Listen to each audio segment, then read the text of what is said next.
You're listening to an Airwave Media podcast. This episode is brought to you by Allstate. Some people just know they could save hundreds on car insurance by checking Allstate first, like you know to check the date of the big game first before you accidentally buy tickets on your 20th wedding anniversary and have to spend the next 20 years of your marriage making up for it. Yeah, checking first is smart. So check Allstate first for a quote that could save you hundreds. You're in good hands with Allstate. Savings vary. Terms apply. Allstate Fire and Casualty Insurance Company and Affiliates. Northbrook, Illinois. This is Bruce Carlson of My History Can Beat Up Your Politics, and I am very excited to be joined by Will Clark, who is the host of Gray History, the French Revolution, and Napoleon podcast, and he's also a member, just like me, of the Airwave Media Network. Hey, Will, thanks for coming on and having me on yours as well. No, it's an absolute pleasure, Bruce. I'm really excited to be here. I know that we've been discussing this collaboration for a little while now, and to say I've been, obviously listeners don't know this, but you've slowly been kind of drip feeding and, dare I say, teasing me about what you want to cover in terms of the French Revolution's both immediate but also long-term impacts on American politics. And all of this is stuff that I had absolutely no idea of. So to say that I'm a keen bean would be an understatement. Well, that's great to hear. It's really, as we talked about it, it was a little theoretical. I knew that in my heart and my head as well, that the French Revolution and the American Revolution are so intertwined. But after doing more of the research, and my show is basically, history and the politics of today, and I'm always learning as I do it. It just became so apparent that it's not just intertwined. The America we have is many ways defined by it, and the events in France, and the changing events in France really changed the character of the early American Republic and what it became. And so it's just been fascinating, and we have some things to talk about there. Why don't you talk, though, a bit about, your podcast and its purpose and how you're kind of set up? Yeah, sure. So Grey History, the French Revolution, the premise behind the show is that history isn't black and white. There's ambiguity, there's nuance. And so as we're talking about history, we should be getting into the grey, because it's in that grey that history has its beauty, its intrigue, and, most importantly for our troubled 21st century, it's in the grey that history has its lessons. And so the reason why we're deep diving into the French Revolution, as you just alluded to, Bruce, is that the French Revolution permeates pretty much every aspect of the modern democratic world. It defines so much of the world that we live in. And in fact, it defines so much of, not only the democratic world, but just the world in the 21st century as well. I mean, the ideological underpinnings of, communist and fascist regimes also can tie their origins back to the French Revolution to an extent. So I think it's an absolutely fascinating topic. The narrative of the French Revolution is absolutely fascinating. You'd say someone was making it up if it wasn't for the fact that it occurred. And so, yeah, that's what we're up to over at Grey History. And for the benefit of my audience, do you want to maybe just explain what you're doing over at My History Can Beat Up Your Politics? Absolutely. Thanks for the opportunity to do that. It's basically, how does history impact and resemble the politics of today? How did we get where we are? But also, what happened in the past that's similar? That's probably half of it that I do. What happened in the past that's similar to what we're doing now. So I do, it's always been a little bit of the historian's no-no to get into current politics. And I don't do that in terms of telling people who to vote for or anything like that, or who's great and who's not in politics. But I do talk about today's politics going on in the context of, hey, this happened before, that happened before. Do tend to have an American focus, but as we're going to discuss today, you can't even talk about American history without sometimes involving other countries, and France is one of them all throughout our history. Absolutely. I think it would be good for listeners to start with, they know about the French Revolution, but maybe not as much as what causes the French Revolution. And a common thing we learn about in American history, schools, in our classes in school, is the that the French Revolution was partially caused by the impact of the debt from the American Revolutionary War that the king incurred in helping us in America. Maybe you could talk about that a bit. Yeah, absolutely. So I suppose there's a variety of causes for the French Revolution. And I mean, historians bitterly disagree amongst themselves as to what should and should not be considered a cause and the extent to which a particular factor was a major or a minor contributor to the outbreak of the revolution in 1789. There are some factors that we would be quite familiar with in the 21st century. Things like high prices for basic goods and commodities, inflation, these are all quite topical conversations here right now. There are also some factors that we would be familiar with, but we wouldn't necessarily label them the same as we would. So, for example, the role of Enlightenment ideas. I mean, we would think of these ideas probably by different names, but fundamentally they're the same. Like, we are familiar with them. But as you alluded to, perhaps most importantly, the reason why we get the French Revolution when we do is because of government debt. I mean, the biggest cause of the French Revolution was a bankruptcy crisis. It was the government's inability to pay its debts. And as you said, the debt that we generally point to is what was incurred by the French government for its participation in the American Revolutionary War. I mean, the French spent an absolute fortune helping the cause for American independence. And it's not the only debt. The Crown's finances before the war were already precarious. I mean, there were members of the French cabinet that essentially warned that if the French got involved, it would bankrupt the nation. So it's not like it was the only debt that the French government had. But at its core, without that debt, you don't get the French Revolution.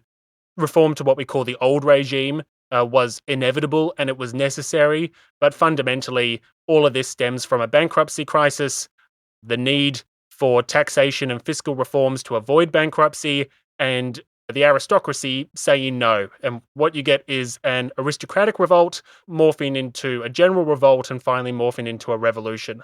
I suppose two facts that would maybe make this a bit more tangible to listeners. The French spent double of 1786's ordinary revenue for the year in terms of its commitment. So it was an absolutely astronomical cost in terms of what they spent. And by the time of the revolution, 50% of the government's expenditure was going towards servicing debt, which is an astronomical amount. If you think about 50% of a government's expenditure just going towards interest and debt repayments. So that is why, as you said, as taught in schools around the world, that's why we often link the American Revolutionary War to being a key catalyst for the French Revolution. I mean, no doubt that France was essential to the Americans securing revolution. I will always make the case that some revolution was going to happen, particularly New England defending its own towns and kicking the British out of and creating some type of at least autonomous government in perhaps New England might have been accomplished locally. But everything else, the real continental fight, the ability to have any kind of naval conclusion to the war really required France. But at first, you're seeing, even in the initial Concord battle, what was the ammunition? What were gunpowder were they using? Where it was from? Well, they had secured it from purchases from France and a couple other nations, of course. And our great needs, really, really contributed to that.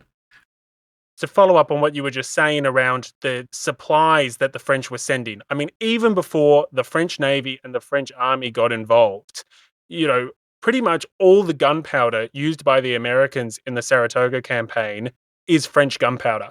At the time that the conflict broke out, there's maybe just one gunpowder mill operational in the 13 colonies. You have a tremendous amount of reliance on muskets, arms. The French were even sending uniforms and tents. Like, everything was being thrown at this conflict before the formal alliance. And then you've got a formal alliance where the French not only the French Navy and the French Army are in America, in the Caribbean, and in fact in continental Europe. I mean, the longest siege of the Revolutionary War is in Gibraltar in southern Spain. It's, people forget just how global this conflict was at times. And so that's why this conflict was just so expensive for the French. I mean, they didn't have the resources really and they weren't in the financial position to undertake the conflict, and that's why it came back to bite them just a few years later. It was just so tempting, though. Here's the American colonies, the own English colonies that they had just fought in what we call the French and Indian War, and here they are. All those Bostonians we fought against are now, and Virginians are now revolting against their king. How can we not take this opportunity? But they really were still pretty badly beat up from the last war and in a bad position. Now, the rough years we're talking about with the French Revolution, I started 1789. Is that the right place? Yeah, I would say 1789. That's the date that we generally, would consider the start of the revolution. I mean, to be frank, there are historians that argue that actually you can really start to tie events from 1787 and 1788. That's definitely, I suppose, the pre-revolutionary years, as you would expect with a lot of revolutions. I mean, you can't talk about, for example, the Russian Revolution in 1917 without talking about, the lead up in World War One, for example, or the events of early 20th century. So yeah, I think 1789 is fair game. I mean, obviously the French still celebrate as their national holiday today the fall of the Bastille on the 14th of July, 1789. So yeah, the summer of 1789 is as good a start as any. If anything, probably the more controversial bit is when do we end the French Revolution? For those people that are unfamiliar, Ridley Scott has just produced a great film that was incredibly controversial for everyone to go and see on Napoleon. But essentially, the Revolutionary era rolls into the Napoleonic era. And so, whether you say the revolution ends at the end of the Terror in 1794, whether it's Napoleon's coup in 1799, whether it's the downfall of Napoleon in 1815, there's those are three of many dates that historians bitterly disagree over just when the French Revolution ended. But you're talking about the last 10 years of the 1700s at a minimum, really. I think so, and definitely for the purposes of our discussion. For instance, when later we get into impacts on America, you must discuss those 10 years because the fact that there was a revolution in 1787 or 1789, wherever it started, will impact the government long into past the Reign of Terror and into the Directory period. The Directory probably caused America the most trouble over here. But in any case, that's a teaser of later. How much really is the whole bread thing that we hear about, the lack of bread, how much is that really a contributor to the French Revolution? Yeah, so I mean, there's no doubt about it. It is a significant contributing factor to the outbreak of the revolution in mid 1789. I mean, in the years leading up to the French Revolution, there had been several years of bad harvests, and by July 1789, the situation was pretty dire. In the 4 months preceding the fall of the Bastille, there were more than 300 accounts of violence and disorders that were recorded as a direct result of the scarcity of food. So absolutely the lack of food was making an impact.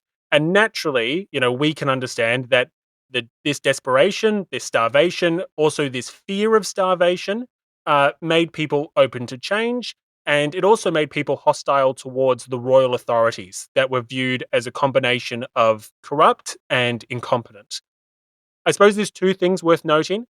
Firstly, many of the major popular disturbances of the revolution were accompanied by high food prices and broader scarcity of not only foodstuffs, but also basic commodities such as soap and firewood and the like.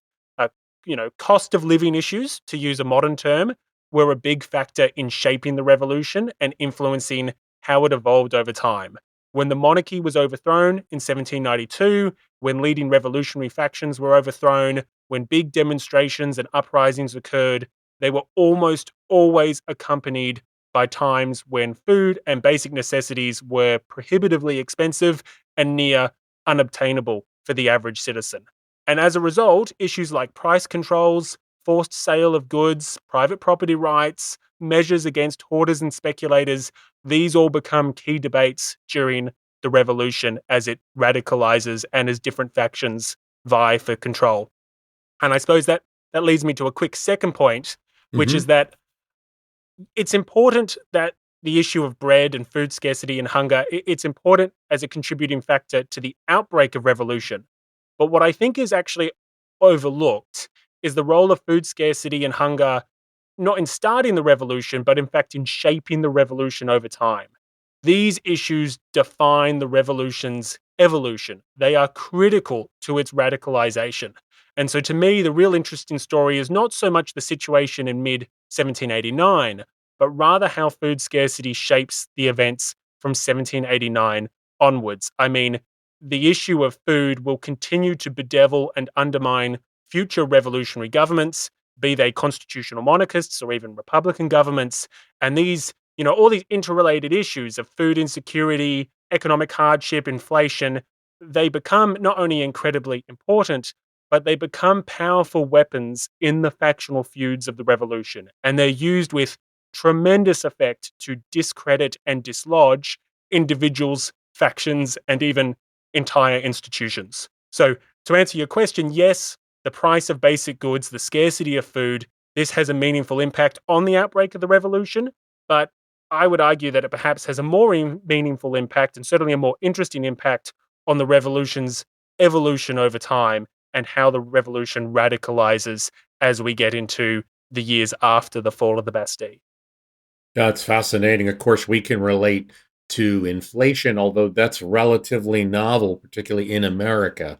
I would talk about history on my podcast and about times like the 1970s in America when there was very high inflation, higher than we've had right now, double digit in some cases. Not unusual at all in say 79 or 80 in America to have, inflation be double digits and to have interest rates be similar amounts. It's just tremendously costly for everything.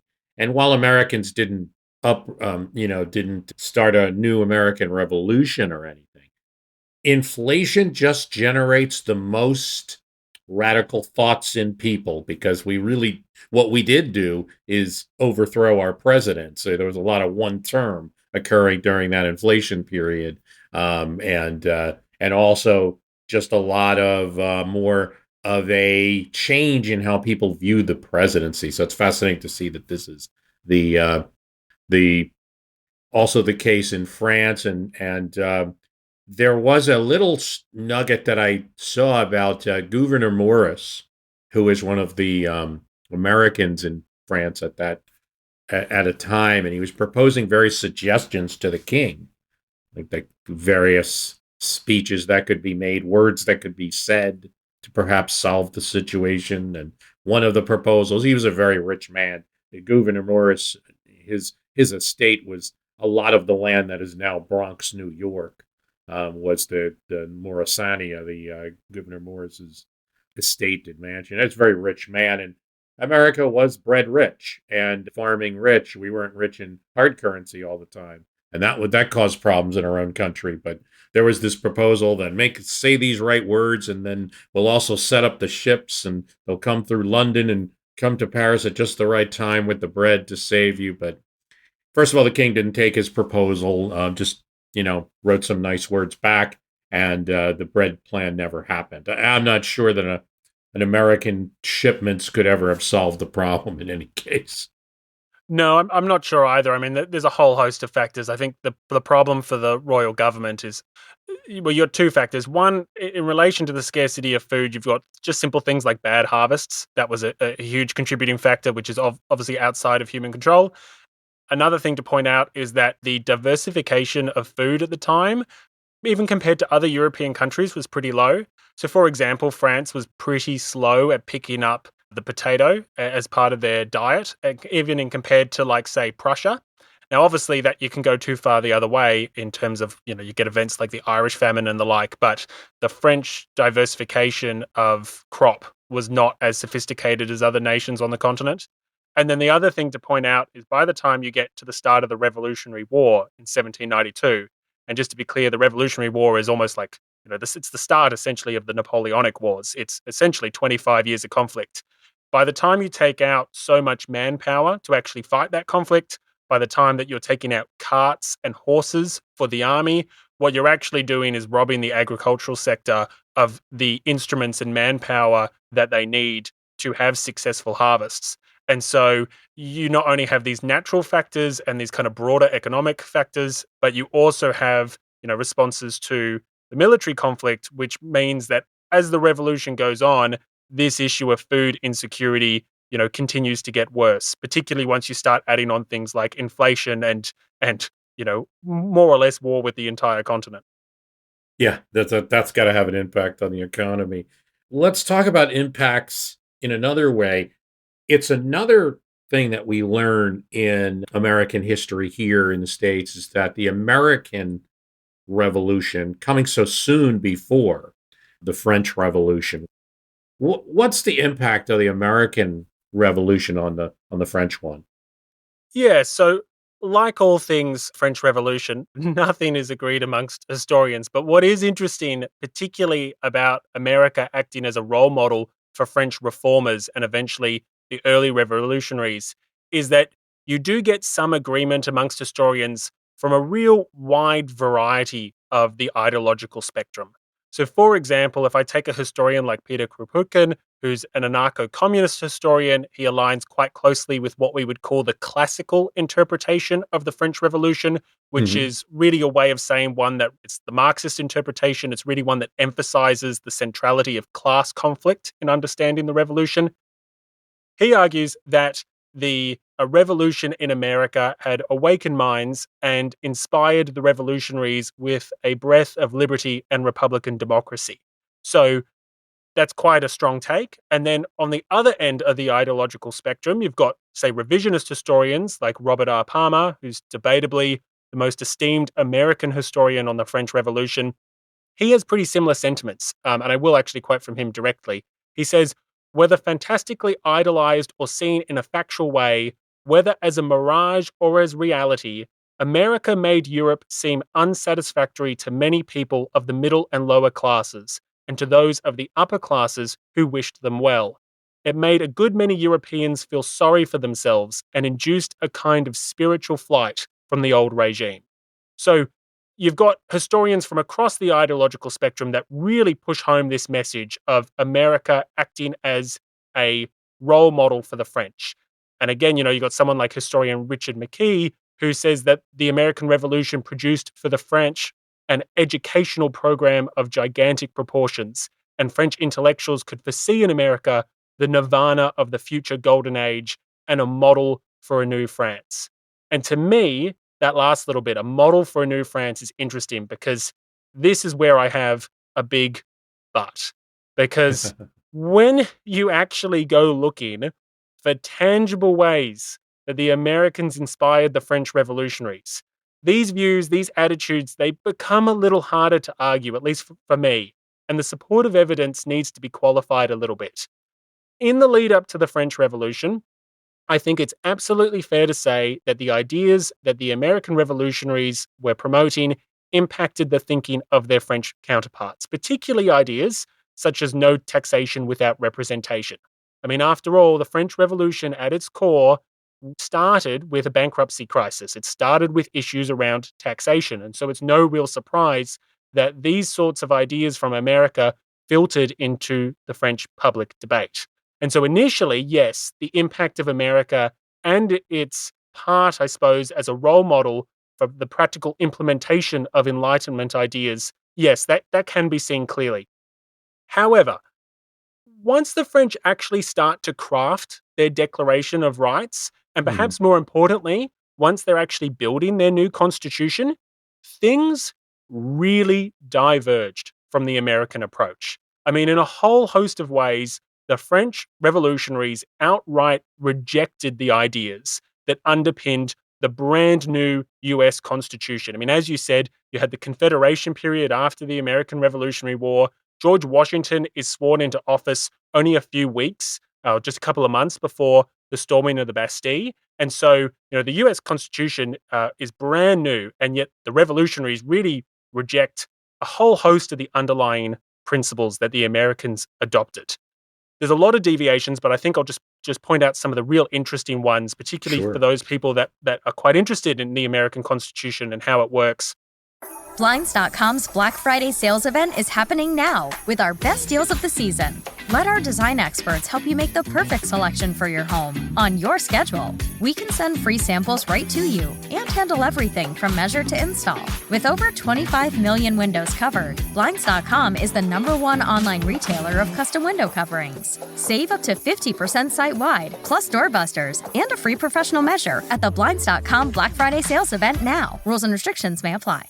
Americans love using their credit cards, the most secure and hassle-free way to pay. But D.C. politicians want to change that with the Durbin-Marshall credit card bill. This bill lets corporate megastores pick how your credit card is processed, allowing them to use untested payment networks that jeopardize your data security and rewards. Corporate megastores will make more money, and you pay the price. Tell Congress to guard your card, because Americans lose when politicians choose. Learn more at guardyourcard.com. One of the things that the French really did not embrace was the separation of powers, which is obviously like a key fundamental guiding principle to the American Constitution. The king had far less powers than the US president, and unlike the US Supreme Court, the judiciary was well and truly subordinated to the French legislature. And why was this the case? Well, many French revolutionaries, they ideologically disagreed with the whole idea of the separation of powers. They argued that sovereignty laid with the people and that just laws were a reflection of the general will of the people. And taking that one step further, they argued that there was only one general will. And so this could only be represented by one institution. And that institution was not the executive branch in the form of the king and his ministers, nor was it an independent judicial branch. Instead, it was the legislative branch. And as the legislative branch represented the sovereign people and the sovereign will of the people, it had to be the supreme constitutional power. And therefore, the executive and the judicial branches were subordinated to the legislative branch. And so, in short, this was a complete rejection of the balancing of powers and the separation of powers, which defined so much of the US Constitution. And for similar reasons, the French absolutely rejected the American approach of establishing a bicameral system, a system of two chambers, the House and the Senate. And in fact, all but one US state at the time had such a system. I believe it was only Pennsylvania that had one chamber at the time. And for that matter, so too did the United Kingdom. I mean, the UK still has the House of Commons and the House of Lords. The French adopted a unicameral system, so one single very powerful legislative assembly. And again, it was this idea that there was only one general will of the people, and this was the supreme sovereign power, and the will could not be divided into separate parts or into separate houses. And therefore, the establishment of a bicameral system, the creation of a House and a Senate, if you like, would distort the true representation of the people's will. These are just two ways that the French fundamentally differed from the Americans. I've got an interesting thought experiment, though, for you. Okay. One final one. One of the other ways, and there's so many that the French differed, but the French essentially banned their founding father equivalents, the revolutionaries of the National Constituent Assembly, from sitting in the next assembly or from joining the king's cabinet. Now, the former of this was called the self-denying ordinance, and essentially it was denying the creators of the Constitution from immediately participating in the new constitutional system. It was designed to prevent the monopolization of power, and there was also this idea, well, surely in a country of 25 odd million people, we can find some new statesmen to lead the next stage of the revolution. Now, personally, I think this was very well-meaning, but I also think it was quite naive and foolish. It meant that anyone with the experience of statecraft was not able to help bed down the new constitution in practice. But what I think is interesting to think about is, imagine for a moment if this had occurred in American history. I mean, imagine if the Americans had said, right, if you're a founding father, if you participated in the drafting and the creation and the ratification of the Constitution, you cannot be president, you cannot be a member of Congress, and you cannot be a cabinet secretary for the next few years while the Constitution was being implemented. I mean, American history would look completely different. I mean, so many of your early presidents, so many of your secretaries, so many of your early members of Congress are founding fathers involved in the creation of the Well, Constitution. I mean, there would not have been a presidency. They would not have had the comfort and the confidence to have a presidential office with that much power without the full knowledge. Everyone in the room in the Constitutional Convention knew that Washington was going to be the first president. So Everyone knew it. yeah, so it's fascinating. Like to go, I appreciate I've digressed. My audience knows that I'm famous for them, but to go to the heart of your question about how much America acted as a role model for the French, yes, it certainly did initially, and there's certainly historians that think it was this key role model. But once it actually came to creating a constitution and also just the way that they did their Declaration of the Rights of Man and Citizens, the French really diverged from the American approach. And so there's Mhm. real limitations on how much you can say that there was an influence there. Yes, there was some influence for sure, but the French were not copying and pasting someone else's homework. That's for sure. No, I think it really shows you how different the two systems are. It is necessary on the American side to understand it a bit, to know that it's not like there was a big referendum taken and everyone said, by a vote of 67% of the people, we'll have a president and a Senate and two bodies and all of that. You had in America always those type of feelings that you see in the revolution in France, including things like the term limits, and maybe not that specific proposal, but you see that the need for rotation, and you have radicals, particularly in the Philadelphia city government, who ended up taking over the politics in Pennsylvania. You mentioned that was where there was a unicameral government and a president of three people instead of one. So they really had a radical government for a while in Pennsylvania. There are forces that would have liked to see one body. A person to talk about there is Thomas Paine. So Thomas Paine's proposal would have been very similar, like one Congress runs everything, just like you said. The French revolutionaries were thinking that there's only one will of the people, and that many people in a body can't be wrong. Well, we now know that it's easy for small groups to dominate a big body like that. Today, even our Congress, I would argue the speaker has a lot of power, and parties have a lot of power and things. So it wasn't very well thought out, but he's a voice for that kind of thing. But you're right in that, in the actual history of America and what actually occurs in the government, the more conservative forces won out. And we're also a collection of states rather than one country revolting. So it was a government that was sort of held skeptically, this federal government, by those states and by the actors in the states. Many of the founding fathers' Constitutional Convention went back to states because that's where the action was. James Madison, who's even became one of our presidents, he served a term as Virginia governor because states were where the action were. So it's a really more conservative system. And on the other hand, you have different scholarship, just like you have in France, that there's some like Gordon Wood who would argue that while it is conservative on the surface, it was pretty radical because we had done so much just by coming to the New World. And we broke this chain of class and master and servant relationships, not completely, but broke a lot of that. And like the Scots Irish would say when they came over, we didn't bring our lords with us. So what the revolution did is codify it. And by codifying that, it was pretty radical, just in terms of a new government on the New World, and codifying that, no, we can't have a future where a British king who's more enterprising or selfish, just say, you know what, Massachusetts I'm going to put my buddy in charge of that.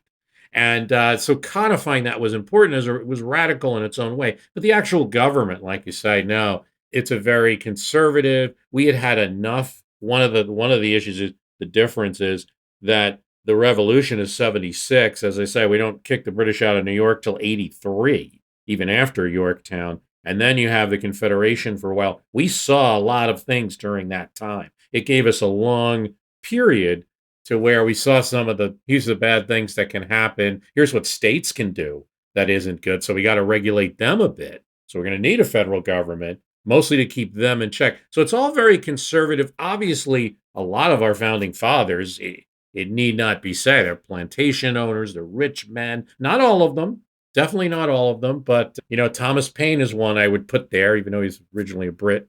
I would put him as one of our founding fathers, and he wasn't a rich man by any means. But it's essentially a conservative government. And so, I think there was some expectation, though, that Washington sends Lafayette, the great hero of our revolution from France, our kind of shared hero. He sends him a copy of the new Constitution, I think, expecting that, this might be useful in France, and it's really not. And there's some disappointment here. Yeah, I think, as you said, I mean, you touched on it as well. Like, France doesn't even have states. And, they had a discussion about Mhm. whether they would have states because they had ancient provinces that had existed for centuries. And there's a very conscious decision. No, there is one France, it is one united country. And so they don't create a federation of states. And actually, where we are in the narrative in Grey history at the moment, we're discussing the civil wars in 1793 and federalism, the kind of if someone accused you of promoting the United States model of looking to divide France into separate republics as they saw it, that was like the supreme heresy of the French Revolution, was to be called a federalist, which means something very different in the French Revolution because they've got a very different starting point. But yeah, as you said, the Americans had some experience because of the time from the Declaration of Independence through to Confederation period and the like. And also the Americans were borrowing heavily on the experience of the English and English history and English tradition as well, where the French were outright rejecting all of these things to the horror of Edmund Burke. And I think on the American side, so what you essentially have, maybe it's a good opportunity just to talk about it, is that while the revolution is going on in France, Americans are watching every moment of it. At first, there is joy, and it really cuts across whether people are Federalist or Republican, or two early parties here, really cuts across the types of politics here. If figures like Washington so excited that our revolution could possibly be an influence to such an important country in the world. Adams, maybe a little disappointed that they didn't use his book as a model. That's John Adams. But he, of course, excited that there was this revolution going on. Jefferson, of course, initially is in France during the early events and very excited. He goes to the Bastille a few moments after it's taken, and he's very excited that this revolution is happening. He'll be very enthusiastic for all of this in the beginning, until they start seeing some of the things we talk about, that it's not going to be a revolution with the proper safeguards, and that the more moderate or even conservative factions aren't the ones always winning out. Reports are constantly coming back to America. And of course, another thing that makes it important is that we still have a treaty in effect with the nation of France. And that treaty goes back to 1778. And so it's not something that we can completely ignore. There are some American policymakers that would like to sort of like say, well, that was then, this is a new government, but it's a factor. And not only that, there's tremendous commerce. We, of course, our number one trading partner is going to be Great Britain. There's no way, even after a revolution and fighting, there's no way around that. But there is, particularly in the capital of Philadelphia, a lot of French settle there. It's a very popular place. There are French ships from France arriving all the time throughout American ports. This is and we're getting those news because, even though it's a big ocean, the frequency of ships is something not to forget about. That the news is arriving from a relay of ships. It may not be, we may find out events a few months later, but we're finding events out. And as the nature of the French Revolution changes, the opinions of people in America, Washington certainly, But even Jefferson, even Madison, people that are enthusiastic about France and the possibility of liberty for people, um, start to raise a few eyebrows too at some of the events.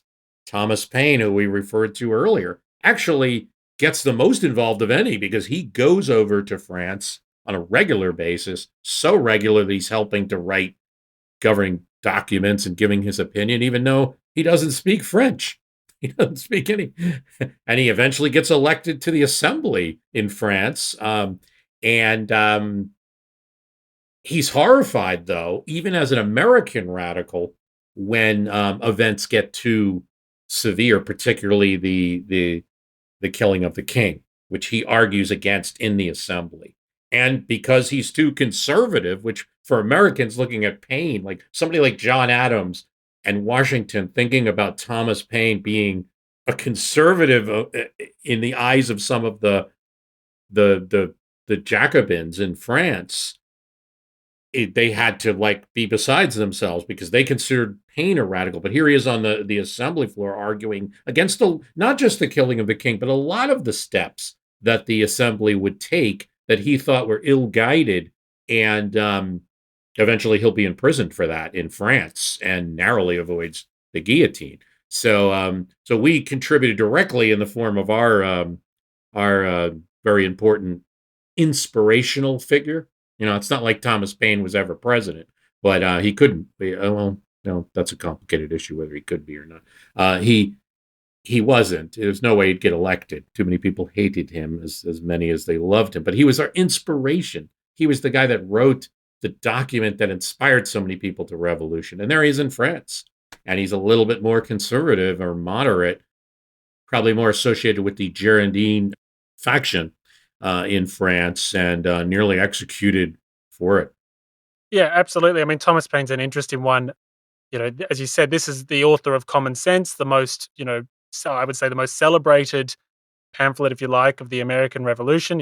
He also writes what's known as the Rights of Man, which is quite a radical document, and it's really a rejection of Edmund Burke's criticisms of the French Revolution. And as you say, he's elected to what we call the National Convention, and that was essentially a constitutional convention. Its name partly was inspired by the American Constitutional Convention, and its job was to create a new republican constitution once the French had toppled the constitutional monarchy. And as you say, he essentially ended up siding with the faction of the convention that was more conservative.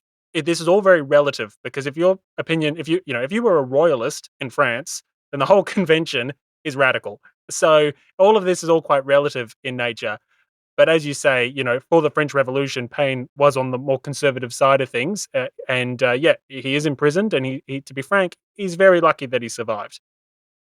I mean, I think if you want the quick view of what American opinion was, it's really right there. That Constitutional Convention, that group. I'm gonna say, without knowing if it's 100% accurate, but the more the Girondin, the more moderate faction. I don't believe Americans, for instance, were happy with the nation of France remaining a kingdom. We were a democracy and a republic, and we wanted more republics. The King of France could have caused us problems. I could talk in a bit about some of the problems caused by France later, but that could have happened with a king in France, and certainly a Catholic king in America being a very Protestant country. There were some scary elements about that remaining. So I think a lot of Americans of all political parties were very happy to see the revolution happen, but hoped that the more moderate elements would take over.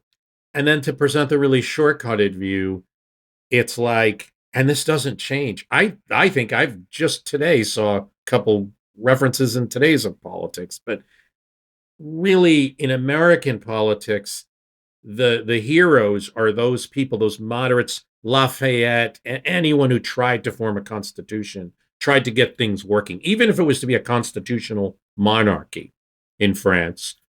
Those were American heroes, particularly among people like Washington or Adams or Hamilton, figures in our government here.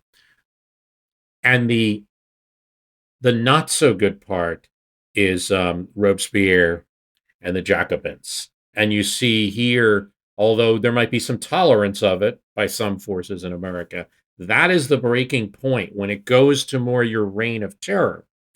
In American history, then, and continuing, there is absolute horror over those events and a continued separation of the kind of good French Revolution from the bad French Revolution in Well, America. And that actually never stops.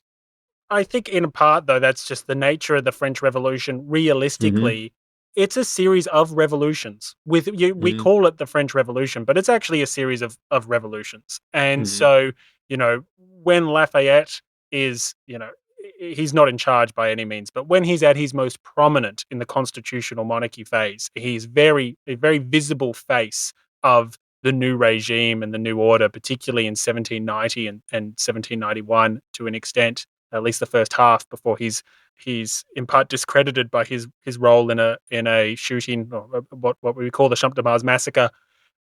They're essentially two different revolutions or multiple revolutions. I think Lafayette's a very interesting character because he starts off this popular hero, as you say, he's the hero of two worlds. Then he becomes a traitor in the eyes of the Jacobin Republic. I mean, he does, to go over to the Austrian side. The Austrians also view him as a traitor to the king, so they throw him in a dungeon for several years, and it does, irreversible damage to his health. And by the time of his death, though, and France has gone through the Napoleonic era and now the restored Bourbon monarchy, he's back to being a national hero. And so his kind of story arc, if you like, is quite interesting because the nation of France really, the ground's kind of shifting underneath him. And so, he does, I suppose, die a hero, but he certainly goes through phases where both Republicans and Royalists, whether you're kind of on the left or the right, absolutely loathe him. So, yes, it's interesting that his memory is so favorable in America. And I would say it's still favorable in France as well. But it certainly wasn't always the case. Well, absolutely, because he was well, first of all, America didn't have a lot in the way of wealth. We had a lot in the way of food, as I talked about in some areas of the country. But what we had was a lot of land and a lot of towns. And if you measure it by towns, there's probably two people. One is orange, so there's a lot of oranges, and that's William. So that's the great Protestant hero from the Glorious Revolution, 1788. But the second, probably most common town outside of Washington or American figures would be Lafayette or Fayette. So many people, if their town is Fayette, they might not know that that's essentially Lafayette. So we have nothing but Lafayette townships, Lafayette counties, Fayette townships, all over the United States. That continued recognition. He does a tour of America in the 1820s. He's heralded, and of course, the first thing that happens in World War I, is the soldiers in America go, "We're here, Lafayette. We are here." Something like that. It remains in the memory of the bond between. I'm almost getting choked up talking about Lafayette, knowing all the history, because he was also very good, and we didn't have a lot of good generals even on the American side, and certainly the foreigners that came to help the revolution. There were a few. Von Steuben and him really stand out as figures that helped us. So there's certainly a connection. So of course that's so important. But that's where our hopes were. And it seems like when they started to hear about, I'm telling you, the name, if Lafayette is the great name in America, Robespierre is the boogeyman. And I know he's the boogeyman everywhere, but particularly in America, as a good way of delineating like our good France and bad France, and also for Americans who wanted to avoid some of the relationship with France after it got more radical. That was their justification for doing it. But that almost never stopped. You still see references to Robespierre today. I saw one in a reference to pronouns, the politics over pronouns and gender here in America, and it was a reference to Robespierre from Peggy Noonan, who was Reagan's speechwriter, just in 2020, talking about Robespierre wanted to change pronouns too. So he's constantly a boogeyman. That's never changed. I have plenty of examples we get into later or what have you, but that's really where you draw that line. I think what's interesting about Robespierre in particular is that, yes, he is a boogeyman in, I would say, let's call it the mainstream interpretation of the French Revolution, and particularly those interpretate that kind of a foreign perspective of the revolution, and certainly a British perspective of the revolution. But in France itself, and indeed within academic circles, the reputation and role of Robespierre is one that is fiercely contested and very hotly debated. And how much Robespierre is himself guilty of the excesses and crimes of the terror versus, say, a scapegoat of those that are actually committing the excesses and crimes of the terror, or perhaps somewhere in between. How much is it his decision versus the decision of a broader committee? These are all things that actually academics are spilling and are continuing to spill a lot of ink over. And so, what is fascinating, particularly around Robespierre as an individual, is, as you say, he is, you know, the great boogeyman of the revolution. He is, evil personified in some accounts. But there is definitely a large school of historical thought that would really push back against that. And that's one of the things that we're starting to explore where we are in grey history as we essentially we're kind of starting the terror now. And so how much Robespierre is a driving factor and how much he can be assigned responsibility is something that we're going to be exploring. But to go back maybe to Lafayette and Sure. American reception of the French Revolution. I mean, obviously, Lafayette finds himself in Austrian and Prussian dungeons after the revolution turns into a republic.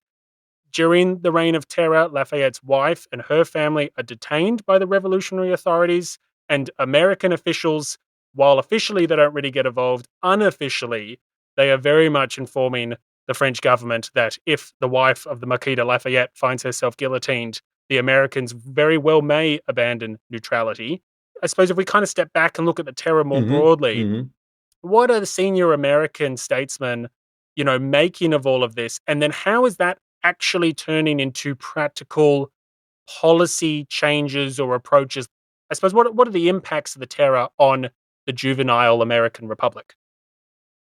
I think that there's a certain group of Americans, I think a large swath of Americans in government. Again, I think kind of the shortcut of it is that the conservatives won, or at least the moderates won, in the construction of American government. So I do think there's a horror.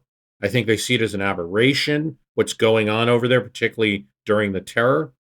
And so there is, I don't want to say that it can never happen here, but there's some of that thinking. It's not going to lead to immediate panic like this is going to happen in the streets of Philadelphia. Although certainly some riots do occur all through the early republic. It's not unusual to have street demonstrations. And we already had our lessons of sort of mob problems in the past, and that would be the Shays Rebellion. And kind of like the Robespierre example we're saying is that sometimes that is a little exaggerated. Even Washington sort of receives reports thinking that some of them are like, okay, you're trying to make this an example to bolster the federal government. You want me to go be the guy to lead the convention. You're trying to argue that. Well, I'm getting some information that wasn't as bad as what you say. So we have some mob events. There are a group of Washington soldiers, he's not part of it, that surround the early Capitol and demand payment before the revolution is over. Washington does put a stop to that. It peters out. But there's little scary things. But I don't think there's the feeling that it'll come across the Atlantic or something like that. It's just a constant cautionary tale throughout American history that and when we see changes over time, that this is the bad. The good is our moderate revolution with rights. To move forward a bit, on the 200th anniversary of the French Revolution. So in 1989, Justice Sandra Day O'Connor is going to make a speech. And I just saw this speech and I thought it was so typical of how we view the French Revolution. Because while she salutes that France, introduced rights and things like that we like in America, it was so much better that in the same year we passed the Judiciary Act, that we created a more stable but democratic republic. Whereas, and probably she cites Robespierre like 3 times in the speech, the French government was more focused on, say, the rights of man. We were more focused on liberties, and in a lot of cases, it was preserving liberties that were there.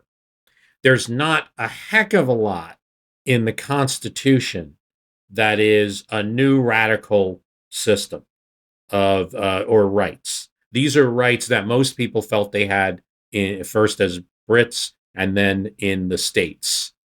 So the Bill of Rights and the Constitution we have today is very similar to the Virginia Bill of Rights that any Virginian would have expected from their state government.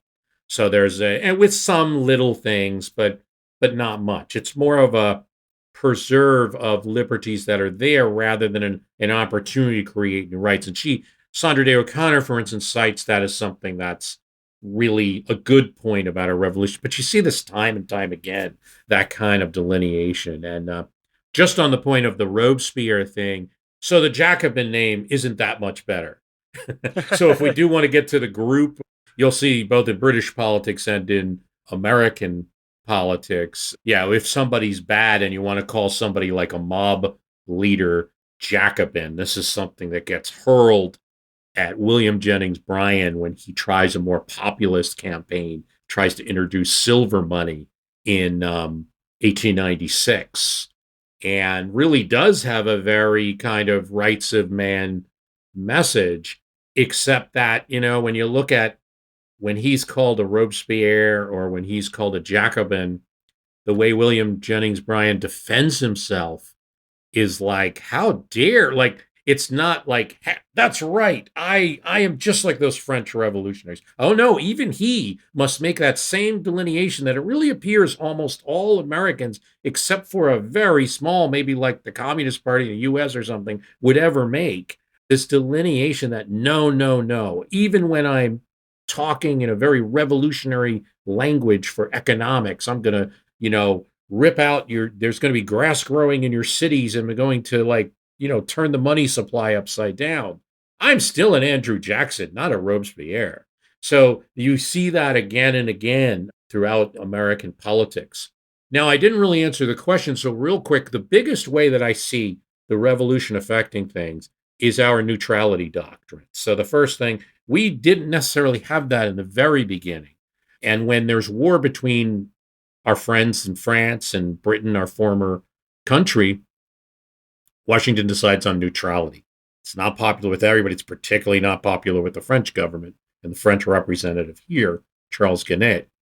And there's trouble over this, but that is the policy decided on by everybody in the Washington government with a little reluctance from Thomas Jefferson, who would like to see us maybe be neutral, but not announce it.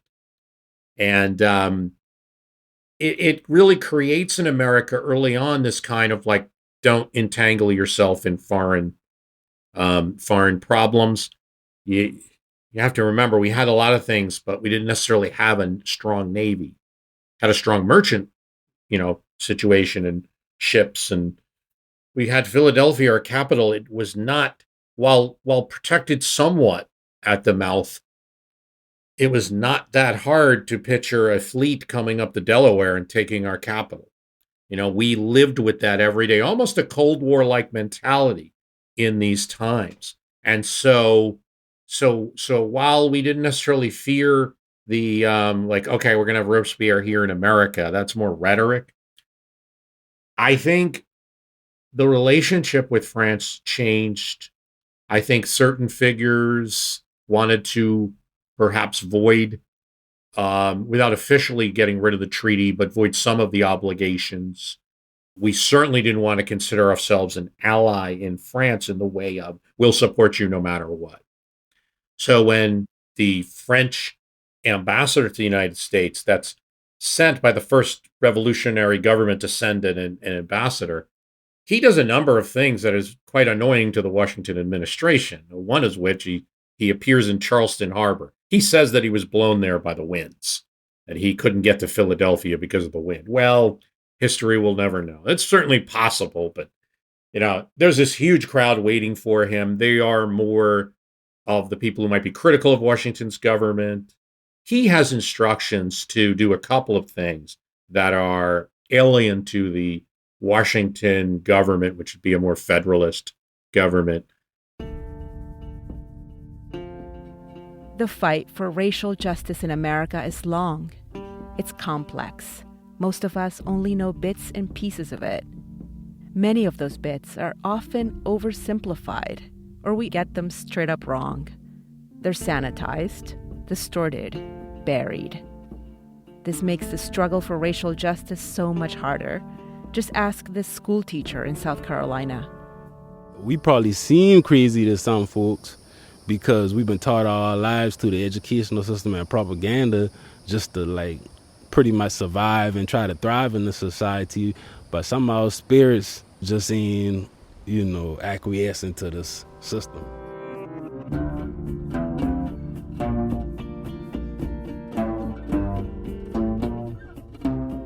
I'm Ruxandra Guidi, and I'm the host of Happy Forgetting, a podcast about racial justice in America and those spirits that guide us in the struggle when memory fails us. It's an anthology of stories, 6 different styles, 6 different perspectives from around the country. There are no tidy endings, but there's possibility and learning, and sometimes there's even progress. Coming soon. Follow Happy Forgetting wherever you get your podcasts.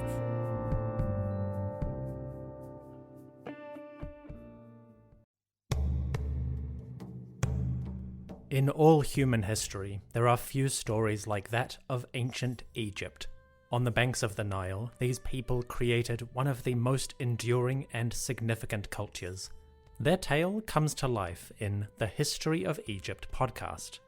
Every week, we explore the tales of this amazing culture, from the legendary days of creation and the gods, all the way to Cleopatra, and everything in between.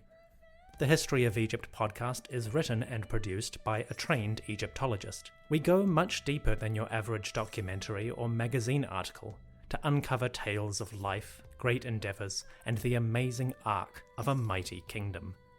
The History of Egypt podcast is available on all podcasting platforms, apps, and websites. Come, visit ancient Egypt and experience a legendary culture.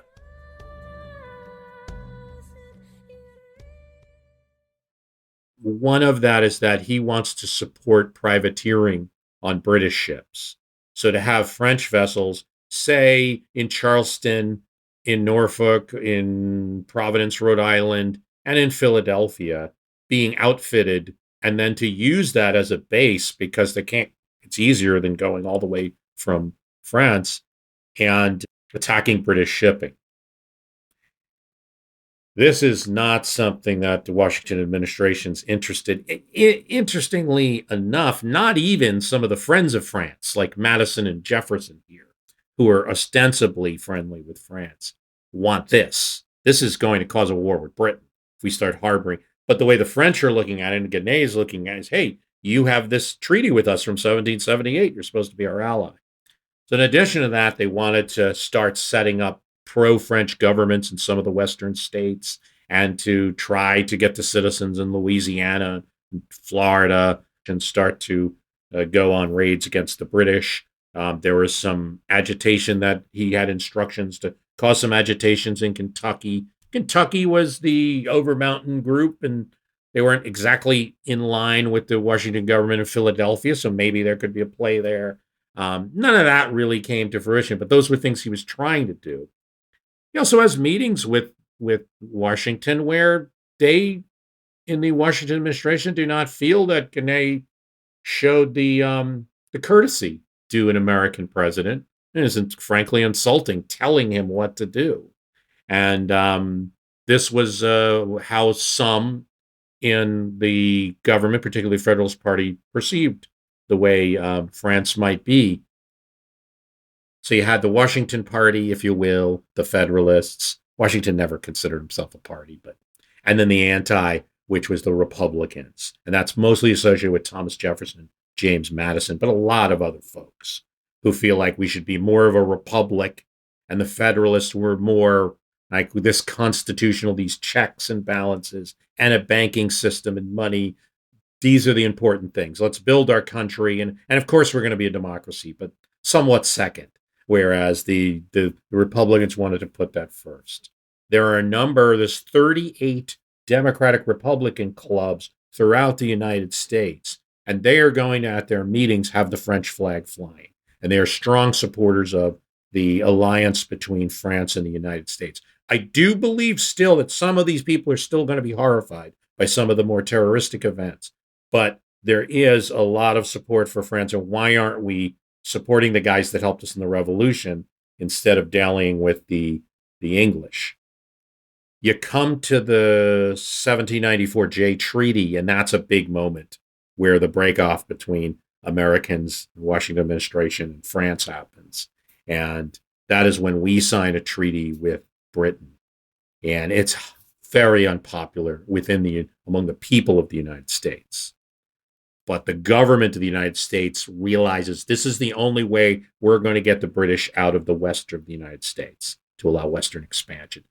So we have to sign it, even though it's insulting in some way, because the British never commit to stop doing some of the bad things on the high seas that we had a problem with them doing, which was impressment of our sailors. They would just take sail. Heck, sometimes they wouldn't even do it on the high seas. They'd go to bars in Philadelphia. The British would pick up drunk sailors, and now you're in the British Navy, go. And we were really not. That's what's going to lead up to the 1812 war, because we weren't effective in stopping that. So the French have a couple points, one of which is like, a little bit of concern trolling, like, hey, I'm your friend. I just want to, you wrote a really bad treaty with the British. Oh, and by the way, I saw it, and as a diplomat, I'm going to publish it so your whole country can see it. And when the country did, it wasn't enormously popular. J is burnt in effigy. So you do start to get at least American-style riots. They're never going to reach the level of St. Galais in the streets, but they're definitely, there are some of that, but it's a very difficult time. The treaty does eventually pass after an awful fight, and the French government is not happy about that. That's really a break to where it's, okay, you essentially are saying we're not an ally anymore. And that's where they'll actually try to get involved in the 1796 presidential election. So after Washington gives his farewell speech and leaves the stage, the French minister at that time, Adet, is going to issue a proclamation that Americans should vote for Thomas Jefferson, essentially. It's really only reaching Philadelphia, but Pennsylvania is such an important state in that 1796 election. There had just been a local election where Federalists won after the French minister issues his letter, which essentially says you are in danger here of us attacking your shipping, treating your ships badly, not trading with you, not giving you any rights in France, consular rights in France, all of this stuff. When you could have it very well with us if you just select this Thomas Jefferson fellow. Today, I guess it does happen. We talk about interference in American elections. But happens when we have our first open election after Washington, because everyone knew Washington was going to run and then run for re-election. No one contested him. After the open election between Jefferson and Adams, the French do try to get involved. It's not a very well-known story. Fortunately, while it does turn the state of Pennsylvania, they vote for Thomas Jefferson. They had just voted for Federalists like a month earlier. So everyone's attributing this to merchants, some Quakers in Philadelphia, a little bit afraid of starting a war with France. So there are a few electors in North Carolina and other places that vote for Adams that make it a very close election that John Adams wins in any case, despite that letter. But he does get involved. He does other things. He'll tell people in Philadelphia they have to wear cockades in their hats that show the French colors. And if they don't, they will not receive respect from France. So these are the kind of little battles that we have right at the outset. And again, we're having more problems with the Directory at times than the Jacobin government.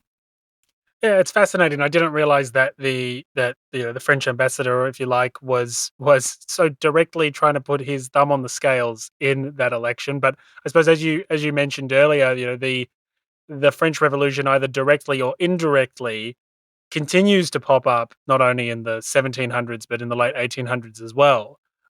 For me, one of the things that obviously I've got a bit of a heads up about some of the research that you've been doing, and one of the things that I was really fascinated was just how, I suppose, long the shadow was of the French Revolution on the American political psyche, including in elections in the 20th century. Do you want to maybe talk about that a little bit? Because I was really taken aback, I suppose, by just how prominent some of the nightmares of the French Revolution, if you like, from the perspective of Americans across the Atlantic, continued to play a role even in the 20th century. Even in the 20th century, I mean, it's not like people right now, like Biden Trump is going to be about the French Revolution or something. But I'm surprised you do occasionally get a reference, and you see sometimes on social media somebody using a term like Jacobin or just citing the guillotine or something as again a cautionary tale of what could happen if we let absolute democracy prevail and things like that. It casts a long shadow over American politics. Now you might hear people say mob rule, but what's the image in your head when you're thinking mob rule? Might be the Bolsheviks, might be 1917 Russia. Well, guess what they used in 1917 in America to describe the events there that they had no description for as of yet? How do you describe what the Bolsheviks are doing and why it might be wrong? They were using in newspapers, your more conservative newspapers, the example of the French Revolution. So now someone might say a Bolshevik, but if you're going back to the 20th century and before that really cemented, the French Revolution was the cautionary tale of choice. You can go all the way back to the 1912 election. There's this new technology that comes out, and it's too early for radio, but you can hear the voices of the candidates in your home, and that's through a phonograph, a record. And there are three candidates in 1912: Theodore Roosevelt, Woodrow Wilson, and William Howard Taft. And if you had a Victrola talking machine in your house, you could play these records, and could be sent a speech from the candidate that you wanted, or several of them. And this is a great way, rather than sending Theodore Roosevelt to every town, which wouldn't have been possible, he can do it through this phonograph. And so they do several of these speeches. And at the time, the reason the French Revolution comes up in 1912 is that Theodore Roosevelt had bolted his Republican Party. So he now saw no need to be conservative at all, to placate conservatives. He had taken the progressive wing of the Republican Party with him and left the incumbent president, William Howard Taft, to run as a Republican. So he's running as a bold moves progressive. Now, here's some of the radical things that he's for: a living wage, a ban on 7-day working weeks, and no night labor for women and children. Now, this isn't really radical stuff. These are some things that states tried to do, but in many cases, and even his opponent in that election, Taft, the president, might have agreed with some of that stuff. But here's the problem: when states would try to enact bills, or even some intrepid congressmen would try to pass legislation, the Supreme Court of the United States or other federal courts were knocking these rules down. So he does something else. Theodore Roosevelt goes after the courts of the United States, and he says Supreme Court decisions should be reviewable by popular referendum. Now, Taft, his opponent in that election, he's a jurist, and he responds. And of course, he says a Roosevelt victory would institute a reign of terror similar to that following the French Revolution. He uses the term reign of terror. So in his phonograph speech, Roosevelt now has to be slightly defensive. We do have a snippet of it. Perhaps we could play that. I have a little MP3 here. If we do play it, a note to listeners that you're hearing that and you're like, is that what Theodore Roosevelt sounds like? Well, sort of. We think that it's a little bit sped up, but we're not sure. How do we know what Theodore Roosevelt really sounded like? But it is something of what he sounded like. You might see Theodore Roosevelt, the bull moose, right, and think he's got this really deep macho voice. He probably didn't. He had a little like kind of a New Yorker, maybe a little Michael Bloomberg-y, like kind of New Yorker type upper class, very firm, but a little bit middle Atlantic, like, I will not do this, that kind of thing. So you're going to hear that there. The great fundamental issue now before our people can be stated briefly. It is, are the American people fit to govern themselves, to rule themselves, to control themselves? I believe they are. My opponents do not. I believe in the right of the people to rule. Had pre-revolutionary France listened to men like Turgot and backed them up, all would have gone well. But the beneficiaries of privilege, the Bourbon reactionaries, the short-sighted ultra-conservatives, turned down Turgot and then found that instead of him they had obtained Robespierre. They gained 20 years' freedom from all restraint and reform at the cost of the whirlwind of the Red Terror, and in their turn the unbridled extremists of the terror induced a blind reaction. And so, with convulsion and oscillation from one extreme to another, with alternations of violent radicalism and violent Bourbonism, the French people went through misery toward a shattered dome. May we profit by the experiences of our brother republicans across the water and go forward steadily, avoiding all wild extremes. May our ultra-conservatives remember that the rule of the Bourbons brought on the revolution. May our would-be revolutionaries remember that no Bourbon was ever such a dangerous enemy of the people and of freedom as the professed friend of both Robespierre. Okay, basically what he says is he favors moderates, this common theme, and the conservatives, the Bourbons, were too strict. They didn't give the people any rights. And the Jacobins were too radical. They gave the people too many rights, or what have you, went too far. And their answer was right in the middle, but they didn't take that path. And that's what Roosevelt says he's going to do. What's important about that all those politics is here's a phonograph going out to American voters. He's citing names like Robespierre and Turgot and Bourbons and things like that. And he doesn't have to tell people who they are because it's in their brains. They know. And these are common political references, even in 1912. Gosh, so many examples. We talked about William Jennings Bryan earlier. He was constantly getting called like a mob rule Robespierre, and he defended himself. Even Abraham Lincoln, when Southerners who were about to secede from the United States after his election, they used the term Robespierre to compare to him. They say, Robespierre was ambitious. He'd say anything to get his way. So does Lincoln. This is in the Jonesboro, Tennessee Weekly Gazette in 1864 during the American Civil War, and is a Southern attack on President Lincoln. So quite a common example that is used. And then on the positive side, you have like Calvin Coolidge was making some speeches as president in the 1920s, and he would talk about the greatness of Lafayette. He served the cause, Calvin Coolidge said, of ordered liberty in America. Lafayette was unwilling to serve any other cause in France. He is galloping through the ages, but he refused to be a man on horseback. He knew that the welfare of his country lay in moderation. The people trusted him, but the extremists, whether Jacobin or royalists, they feared him. This is the story that Coolidge tells about Lafayette and why Lafayette good, Robespierre bad. He doesn't mention Robespierre in that speech. You see, this is all 20th century. Yeah, it's absolutely fascinating that depending on what the presenter wants to do with the memory of the French Revolution is either complete, all radical and all bad, and a warning as to what not to do.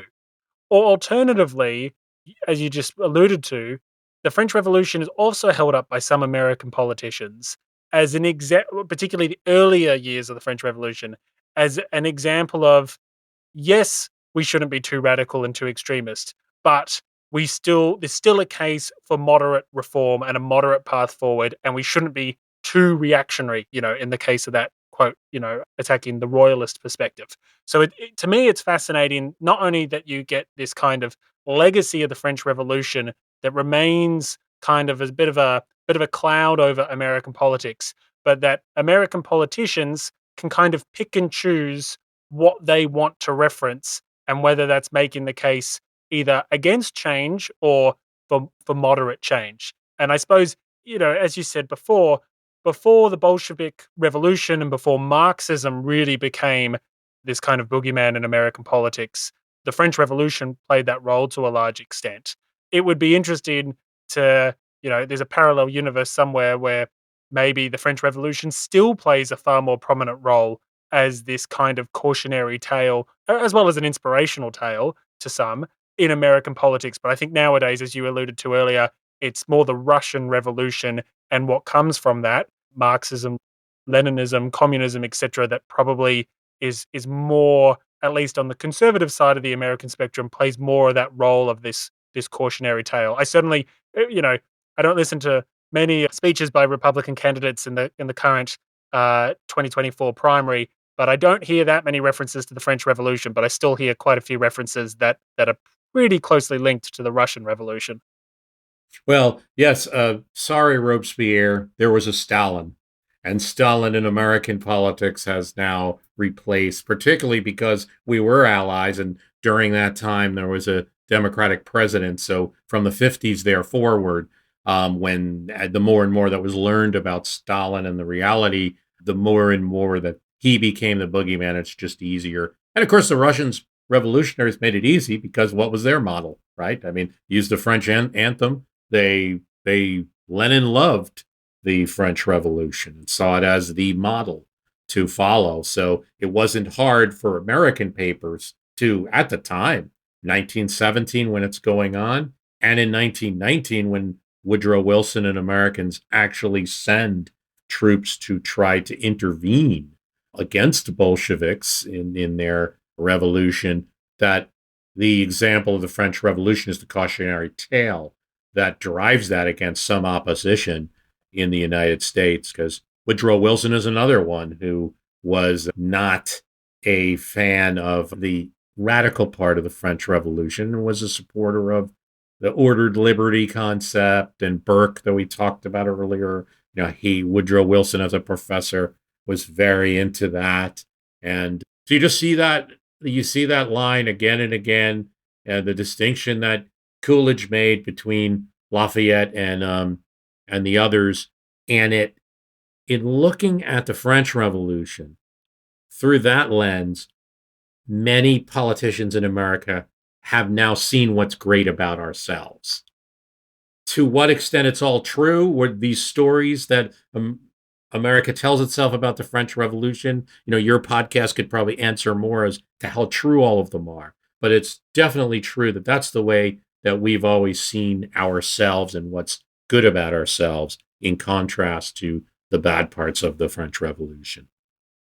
Well, Bruce, thank you so much for sharing that. I know my listeners will be thrilled to hear about not only the short-term impacts of the French Revolution on American politics, but in particular, how that has continued over the decades and indeed centuries. And yeah, I learned a lot. So thank you so much. Well, William, thanks for coming on, and really appreciate you taking the time. Thanks for being on My History Can Beat Up Your Politics as well. Hello, everyone. My name is Wesley Livesey from the History of the Second World War podcast.